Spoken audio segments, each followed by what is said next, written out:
पीले दांत वाली बहू। रंजना कभी ब्रश नहीं करती थी।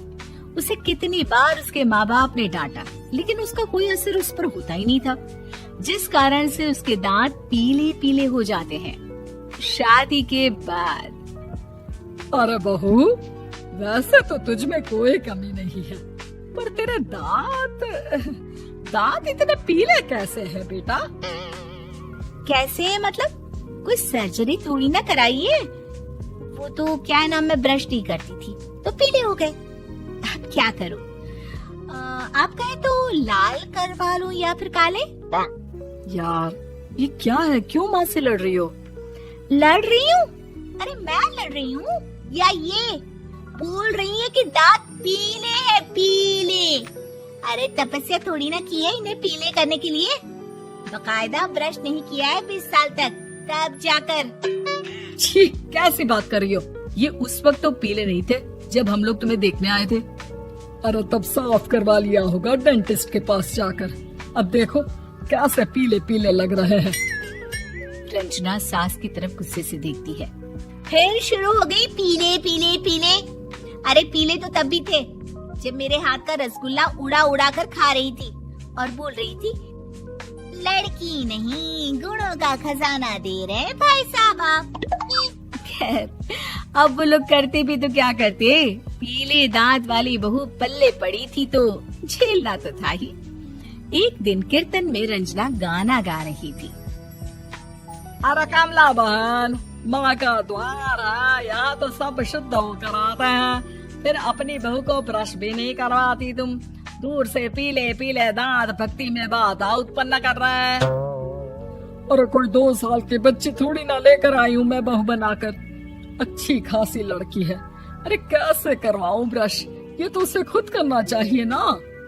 अब माँ बाप तो इसके जैसे तैसे निपटा दिए, ये नहीं सोचा कि सास कैसे संभालेगी। सास बहू को लेकर घर आ जाती है, लेकिन सोच लेती है कि अब इसे लेकर कहीं नहीं जाएगी।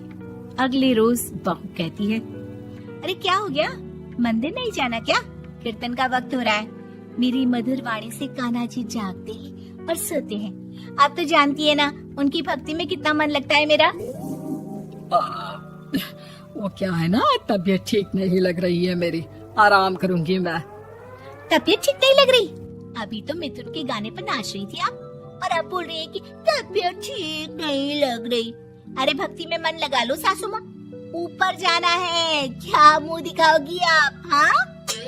सास को बहू की बात पर गुस्सा आ जाता है। मैं क्या मुंह दिखाऊंगी, इसकी चिंता तो ना कर, समझी? अपने मुंह की चिंता कर, जो ये पीले पीले दांत लेकर हर जगह पहुंच जाती है। पता है लोग कितना मजाक बनाते हैं। ना जी ना, मैं नहीं जाना कहीं तेरे साथ। तो ये बात है, कोई ना, मत जाओ, मैं अपने कमरे में ही बैठकर भक्ति कर लूंगी। ऊपर वाला दांत थोड़ी ना देखता है, मन देखता है, भावना देखता है। और अरे बस बस, तू सब कुछ दिखा, बस ये सफेद चमकदार दांत ना दिखाना किसी को, है? जा यहाँ से। बहू को सास की बात का कोई फर्क नहीं पड़ता, वो तो जैसी थी वैसी ही रह जाती है। सुबह नहाकर किचन में खाना बनाना, फिर खाना खाना, कीर्तन भजन करना और सो जाना। एक दिन, माँ जी मैं सहेली के घर जा रही हूँ, शाम को लेट आऊंगी। हाँ हाँ, तो जाना, मैंने कौन सा तेरी आरती करनी है घर पर बैठकर। रंजना सहेली के घर जाती है, जहाँ वो पार्टी में जाने की तैयारी कर रही होती है।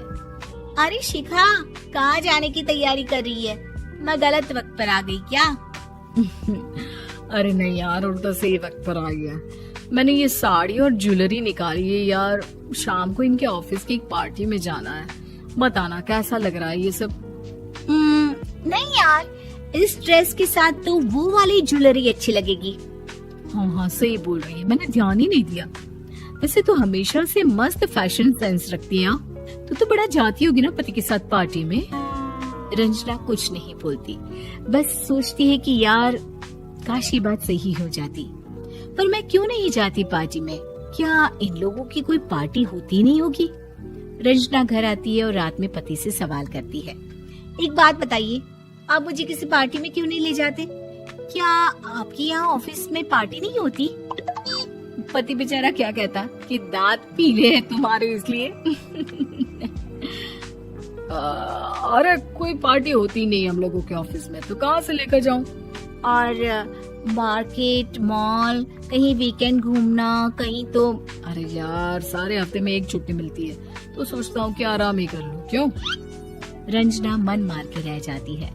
पहले कभी सास के साथ मंदिर जाया करती थी, लेकिन वो भी सास ने ले जाना बंद कर दिया। घर बैठी बैठी रंजना बोर हो जाती है। तभी उसे आइडिया आता है और वो मायके जाने का सोचती है। सासू माँ, 2 दिनों के लिए मम्मी के घर जा रही हूँ। अच्छा अच्छा ठीक है, आराम से जा। और हाँ, माँ से कुछ अच्छी आदत सीख कर आना कि कैसे शरीर के हर भाग की तरह दांतों की सफाई भी जरूरी होती है, समझी?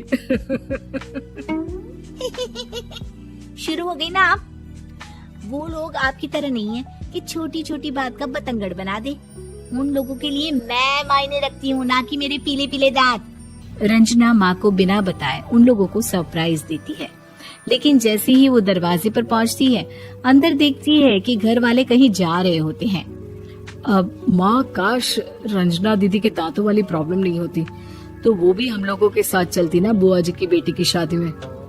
हाँ बेटा, लेकिन अब उसे कौन समझाए कि उसको उसके पीले दांत नहीं दिखते, लेकिन उसके आसपास के लोगों को कितना एम्बैरेसिंग फील कराते हैं।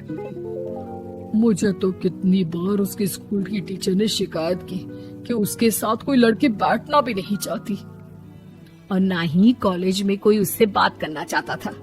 लेकिन पता नहीं क्यों उसे ये बात समझ में ही नहीं आती। कोई कमी नहीं है उस लड़की में, बस यही कि दांत पीले हैं।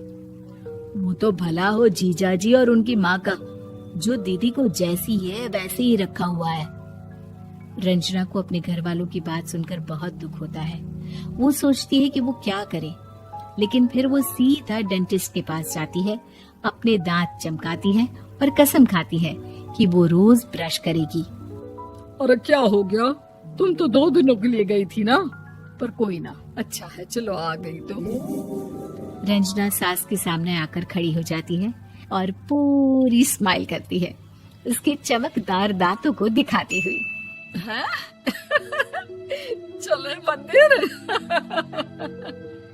माँ, मुझे माफ कर दीजिए, मैंने आप लोगों को बहुत एम्बैरेसिंग फील करवाया। मैं आज से रोज ब्रश करूंगी।